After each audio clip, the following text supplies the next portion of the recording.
CMR shopping mall biggest festive dhamaka. గంట గంటకు బహుమతులు గెలుచుకోండి.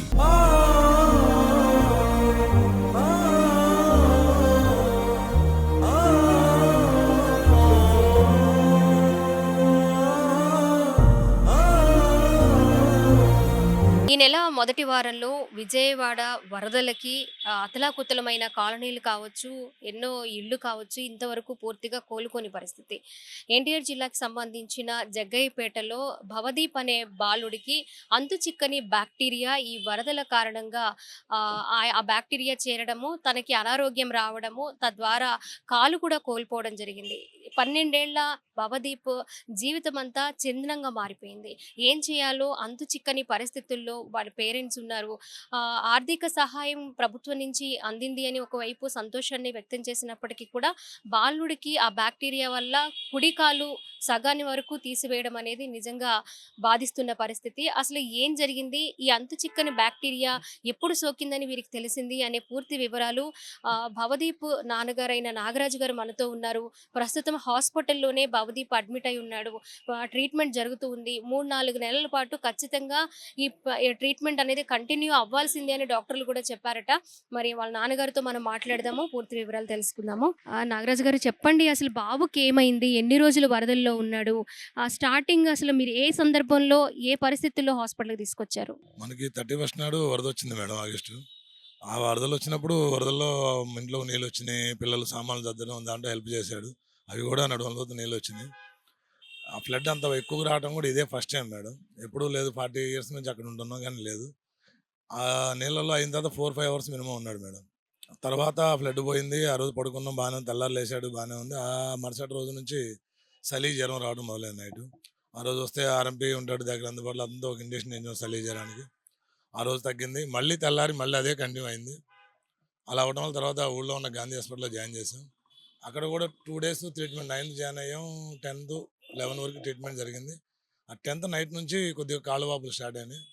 11 కూడా అంతే ఉన్నాయి. 11 నైట్కి బాగా ఎక్కువైనాయి కాళ్ళు వాపులు.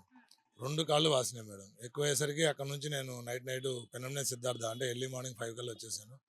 వాళ్ళు అట్లా జాయిన్ చేసుకొని చూసి ఇది మనకి వల్ల అయ్యే పని కాదు, ఇంకా ఇబ్బందిగా ఉంటుంది, మా దగ్గర ఫుల్ ఎక్విప్మెంట్ లేదు అని చెప్పి ఈ 2 హాస్పిటల్కి రిఫర్ చేశారు. రెయిన్బో కానీ అంకురా కానీ అన్నారు. నేను అంకురాకి వచ్చాను. వీళ్ళు దీన్ని చూసి ఫస్ట్ ఇది ఒక బ్యాక్టీరియా అని చెప్పేసి ఇమీడియట్లీగా ఆ ఎయిర్ అనేది రిమూవ్ చేయాలి, లేకపోతే రక్తనాళాలు దెబ్బతింటాయని ఒక సర్జరీ చేశారు. అప్పుడు తర్వాత అతను ఆ బ్యాక్టీరియా సీరియస్గా ఉందని చెప్పి మందులు వాడుకుంటా రోజు క్లీనింగ్ చేస్తున్నారు. డ్రెస్సింగ్ చేస్తున్నా కూడా వాళ్ళకంటే స్పీడ్గా స్ప్రెడ్ అవుతూ ఉంది. అయినా వాళ్ళు టెస్ట్ చేసుకుని మన కల్చర్ టెస్ట్ చేసుకుంటా దాని ప్రకారం ఫాలో అయినా కూడా 3 days కల్లా పైకి వచ్చేసింది మేడం. ఇంకా డాక్టర్ గారు కలిసి చెప్పారు అక్కడి వరకు ఉందా, ఇంకా పైకి వెళ్ళిపోయిందని డౌట్గా ఉంది, కాల్ రిమూవ్ చేయాల్సి వస్తుందని రిమూవ్ చేశారు మేడం. రిమూవ్ చేసిన తర్వాత పర్లేదు, ఇంతవరకు బాగానే ఉందని చెప్పి దాన్ని క్లోజ్ చేయడం జరిగింది. ఇంకా దాంట్లో కూడా ఇన్ఫెక్షన్ ఉంటుంది కానీ స్లోగా తగ్గుతుంటుంది అన్నారు. ఈ లోపల సెకండ్ క్లాస్కి కూడా ఇన్ఫెక్షన్ స్టార్ట్ అయింది. ఈ గ్యాప్లో వచ్చింది. దీనికి కూడా 30-40% మొత్తం మజిల్స్ మొత్తం రిమూవ్ చేశారు. ఇది ఓన్లీ మజిల్స్ తినకుండా పోతుంది మేడం. దానివల్ల ఆ కాలు తీసేసి ఈ కాలు ఉండడం వల్ల పిల్లోడు ఇబ్బంది పడకుండా బాగా పెయిన్స్తో బాధపడుతున్నాడు. ఈ లోపల నా దగ్గర ఆర్థిక స్తోమత లేదు. శ్రీరామ్ తాతయ్య గారు గెలవడం, తర్వాత బాబు గారికి ట్విట్టర్ ద్వారా తెలియజేయడం, ఆయన బట్టే రెస్పాండ్ అవ్వడం. 1 dayలో నెక్స్ట్ డే అందరూ వచ్చారు. ఆ 1 dayలో నాకు 10 lakhs బాబు పేరునని ఇచ్చారు. దాని తర్వాత ఇంకేమన్నా పిల్లోడికి కావాల్సి వస్తే మేమే ఆదుకుంటాం అని చెప్పి చెప్పడం జరిగింది తాతయ్య గారు.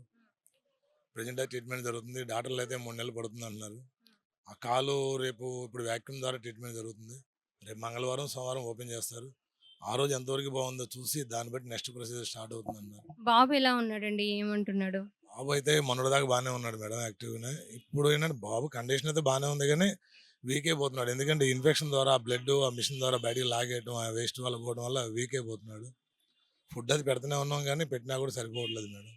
కొద్దిగా ఇబ్బందిగా ఉంది, బాబు పెయిన్తో బాధపడుతున్నాడు.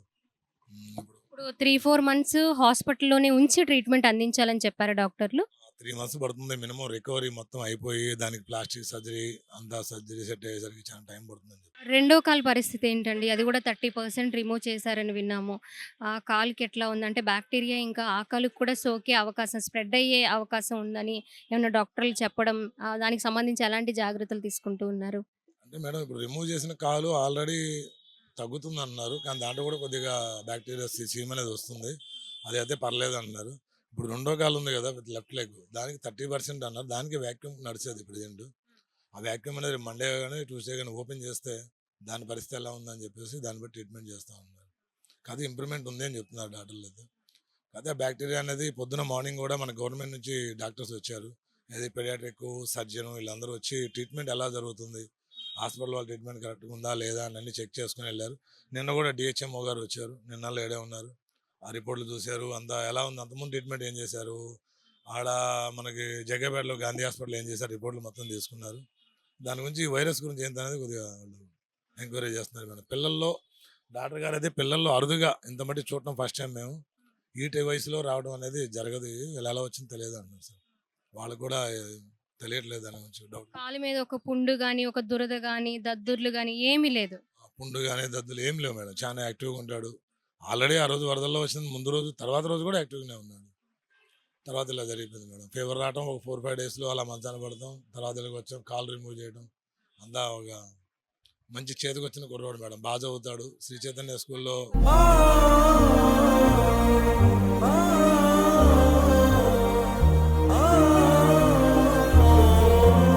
కానీ అతను కాలు లేదని చెప్పడానికి 3 రోజులు పట్టింది మేడం.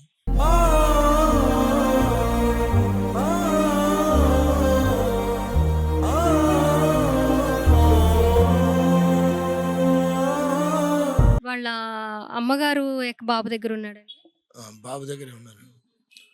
అడుగుతాడండి కాలు గురించి, ఏమన్నా నొప్పి వస్తుందని చెప్పడం కానీ, లేదా కాలు ఏమైందని కానీ అడుగుతూ ఉంటాడా? కాలు గురించి మేము 3 రోజులు చెప్పలేదు మేడం, అంటే ఉందిలే కాలని చెప్పాము.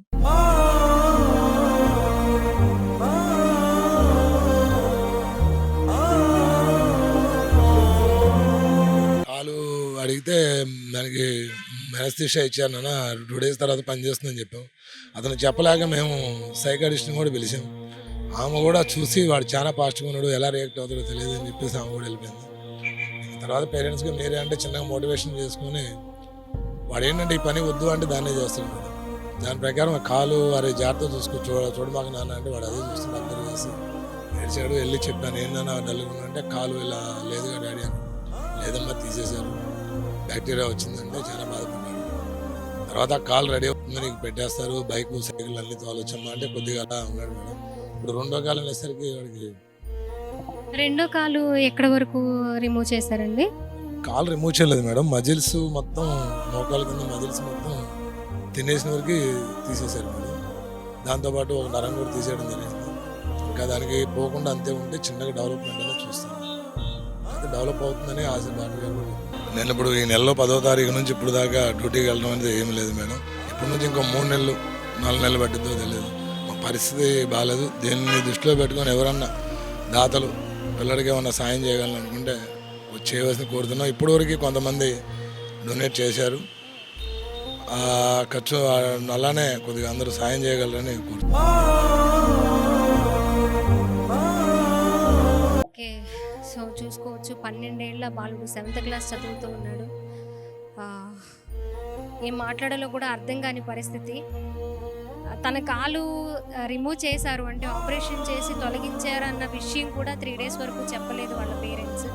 12 ఏళ్ల బాలుడు అందరితో పాటు ఆడుకుంటూ ఉంటాడు, తిరుగుతూ ఉంటాడు, స్కూల్కి వెళ్ళి సైకిల్ తొక్కుకుంటూ ఎన్నో ఉంటాయి. అవన్నీ ఒక్కసారిగా ఆగిపోయినాయి. జ్వరమే కదా, నాకు జ్వరంలోనే కాలిపోయేంత ప్రమాదం ఏముంది అని క్లియర్గా ఎక్స్ప్లెయిన్ చేస్తే అర్థం చేసుకునే వయసు కూడా కాదు. అలాంటి పరిస్థితుల్లో కేవలం వరద నీటి వల్ల ఒక వైరల్ ఫీవర్ ద్వారా వచ్చిన బ్యాక్టీరియా తన జీవితం మీద ఇంత గట్టి దెబ్బ కొడుతుందని ఎవరు ఊహించలేని పరిస్థితి.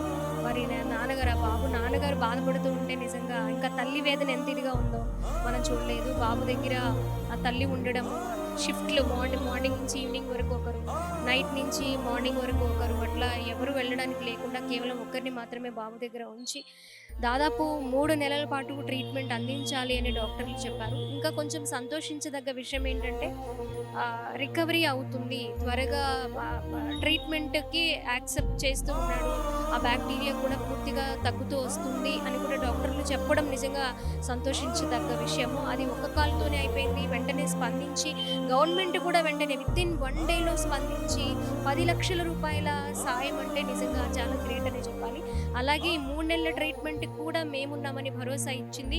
గవర్నమెంట్కి సంబంధించిన ప్రభుత్వ అధికారులతో పాటు డాక్టర్లతో పాటు ఎమ్మెల్యేలు కూడా వచ్చారు.